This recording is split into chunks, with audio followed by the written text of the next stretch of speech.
So we are here for our first, might be the second edition, depending on when this comes out, of STweet Talk.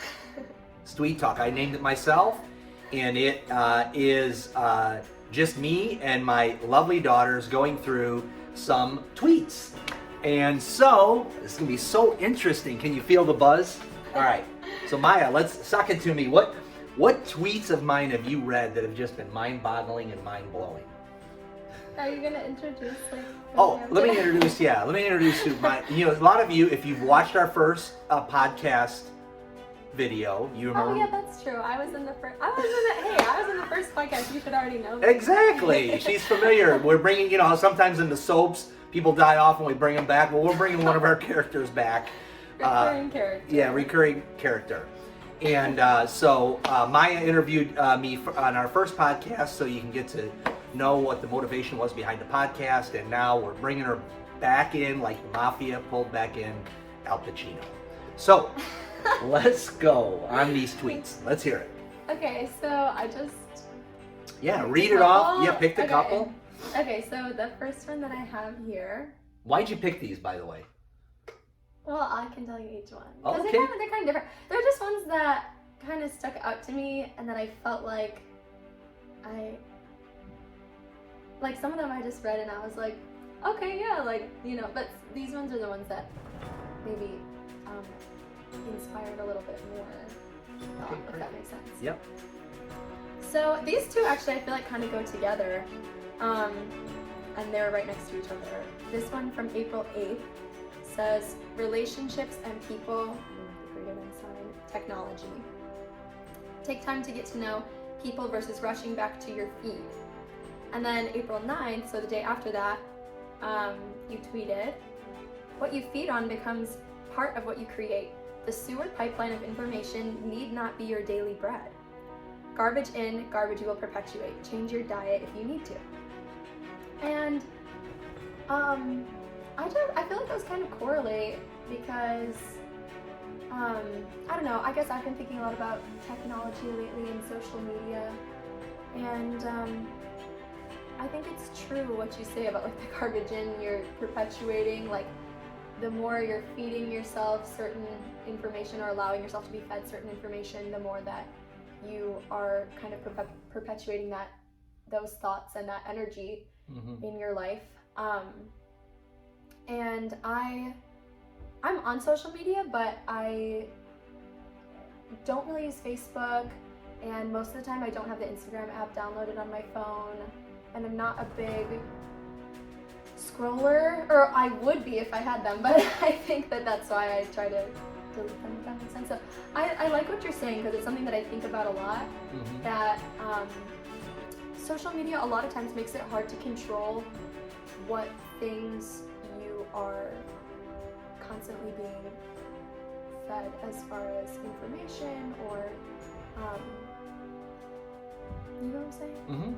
So, obviously you do, these are your tweets. Yeah. And also I like the relationships and people over technology. I think that technology can be a great way to connect to people, and our family is definitely an example of that, because we have, people living kind of all over the country, and we're always doing group FaceTimes to talk to each other. And so in a lot of ways, that makes it a lot easier for us. So technology can be a great way to maintain those relationships and connect with those people. But also, in a lot of ways, I think that sometimes it can become a substitute when the situation might not actually warrant that. And so I think that it's important to recognize that it is a positive tool that we can use to connect with people, but that it shouldn't be a replacement for, genuine connection and genuine relationships with people.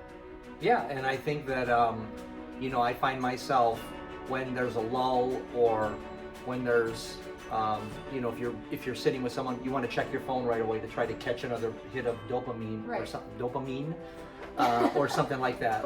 Or even if I'm walking with our grandson, and I'm like, oh, I want to check my phone because all we're doing is walking. But then if you really engage in it and watch this little 18-month-old, listening to the birds and looking at the trees, and you realize he's experiencing the wonder of everything, and there's just this tendency to constantly want to rush back to the feed to see if I can like something, or someone liked something, or someone this or someone that. Right. And so it was about being present, really. Yeah, being present, very important. Cool. Yeah, so that's what Yeah, and I think in terms of the diet of your mind, you have to be really intentional about what you let in, because your thoughts are creative. Yeah. And your words are creative, and typically, hopefully they're inspired by something good as opposed to something that's trying to generate fear. Yeah, and I think that, like I said, there's good and there's bad. Like, there are a lot of really positive things and a lot of educational resources, or just people that you might not meet in real life that you can connect with online, which you have through your Twitter and all those things. Big Twitter. Yeah, and so you got friends all over the place that you connected to through social media, and that is awesome. That's really, really cool. But yeah, it is like, it can, there's a really blurred line that I think that people are trying to figure out, where some of these things that can be positive can turn into a negative. So it's definitely a challenge, and I think it's an individual journey that people need to take. Okay, let's see. This one's kind of similar. What you entertain in your conscious, this is April 11th. What you entertain in your conscious mind will find expression in your world. The war is over your mind and your thoughts. Step away often and remind everyone, including yourself, who is boss. You are. Take back your mind, take back your life. It's kind of like what we were already talking about, and just having control over the things that occupy space in your mind and in your world. I think that's really important. Right, and and feeding off of that, I'm a big I am affirmation person. Yeah. That because if you remind yourself who you are, you then aren't liable to have someone else paint you into a corner of who you're supposed to be, or who they think you are, or whatever it is. So yeah, anyway. Yeah, and it's hard. It's a really hard thing, especially. I mean, I guess I've kind of grown up in this time where we have social media, we have all these things that have just changed media and changed our world, but it does feel like one of the biggest challenges of our time right now is to have control over what you are, what is occupying your mind space is the best way I can describe it. Actually, there's another. So many great tweets, right? So many. Hard to pick from them. Okay, so this tweet I think kind of relates to this topic because there are two sides to that. On March 17th, you tweeted. St. Patrick's Day, by the way. Shout out to the Irish. Nice. And if this doesn't go over well, if this tweet is BS, we're gonna blame it on the Irish. Okay. A like-minded posse is a must, especially to avoid today's hive mind. Doesn't have to be formal. A few guys or gals you surround yourself with who think like you do, challenge you, and call you to a higher pace. Could even be virtual for a season, but eventually you have to connect. This is one that I understand what you're saying, but you kind of contradict yourself. Yeah, I hear because it. You said surround yourself with like-minded people to avoid the hive mind. And I think that... Boy, is that something else. That's the Irish. That is the Irish. Oh gosh. But anyway, so I think that what I thought about that was, obviously, that's a pretty bold contradiction. I get what you're saying. Yeah. And I think because I know you and what you probably meant by that is not surround yourself with people who think who have all the same opinions as you, but surround yourself with people who think the same way and might have dissenting opinions or might disagree with you on certain things or have new things to teach you, but are open-minded. I think surrounding yourself by other open-minded people and also being open-minded yourself. Yeah, and I think kind of growth-oriented people that are looking to grow, Yeah. not afraid to be challenged, that kind of thing. So I could see how if no one knew me, they would go, "Oh, that's just such a contradictory Right. tweet." Yeah, and so I think that that kind of also connects to what we were already talking about, because like I was saying about trying to have control over what you are consuming, or what you are seeing, that also can go in a different direction where you create a world for yourself that is just not the whole picture. So I think what you're Fantasy saying, land. yeah, and it can be really easy, especially with the way that like algorithms are built to basically show you what you want to see, that sort of thing. It can be really easy, I think, to get caught up in a trap of like, without even knowing it, of surrounding yourself only with people or only with messages that are affirming what you already believe, or obviously I think a lot of people have seen the separation in media. Like you might be so stuck down like one rabbit hole where the internet, however, knows exactly what you want to see, that like you genuinely believe that, oh, most people agree with me, because you're seeing all of these people that agree with you. So I think that while you want to be able to have some control over what you are consuming, it's also our responsibility to educate ourselves in a I guess unbiased way.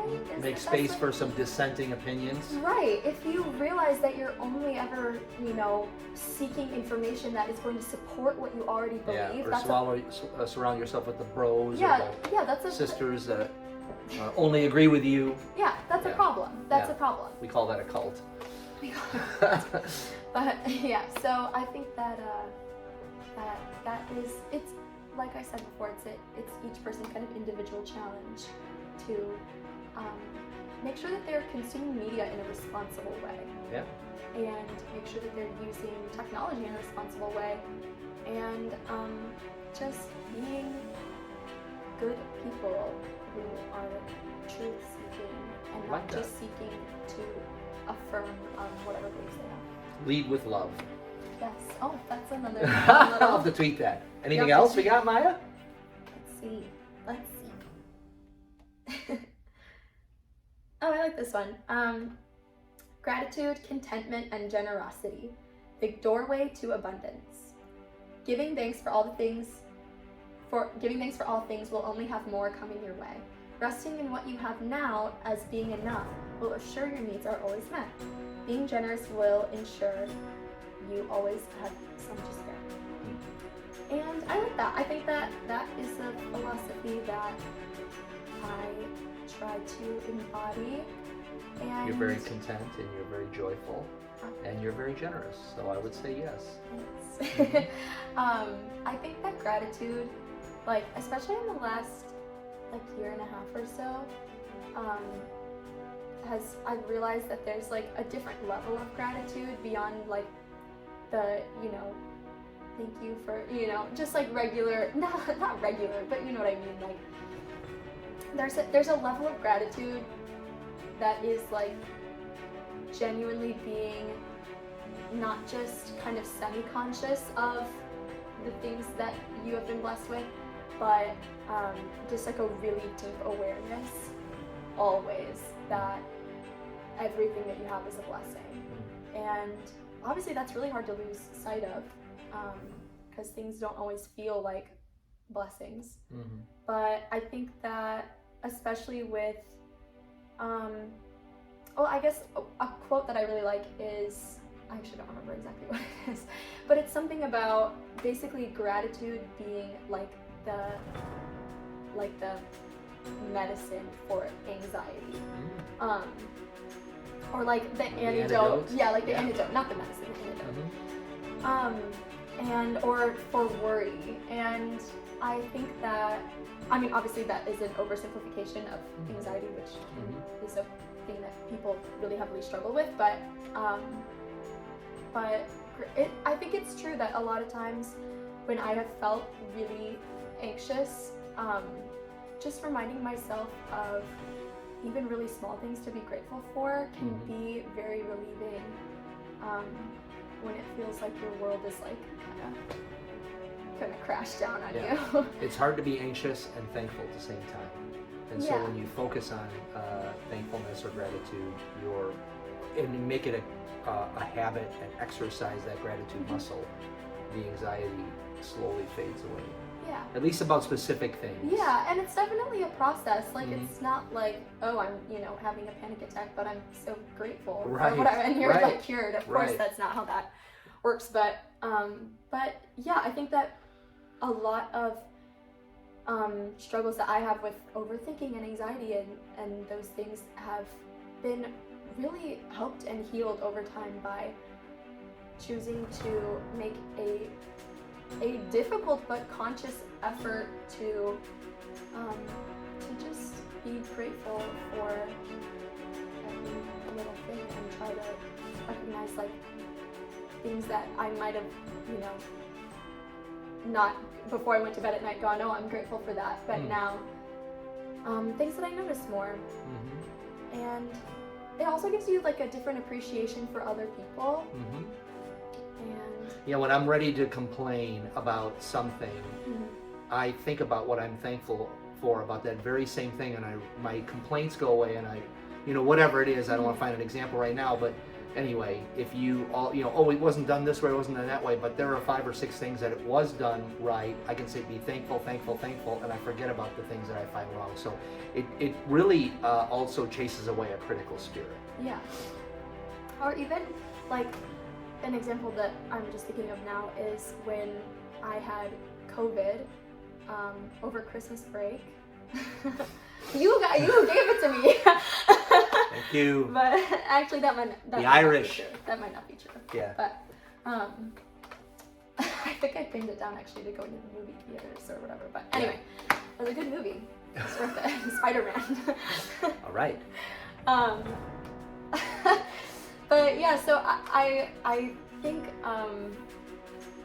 a lot of times when I get sick, I feel anxiety. Just I think I feel like a lot of people feel that way. You're just like not feeling well in your body, and it's like an unsettling feeling. And obviously, COVID is such a terrible illness that it's freaky to be like, oh, I got it. It's so scary to have. So, and thank God we're all okay. But yeah, I just remember thinking to myself, I'm just glad that I'm home. Like, I'm just grateful that I'm at home. And that was a really, really comforting feeling.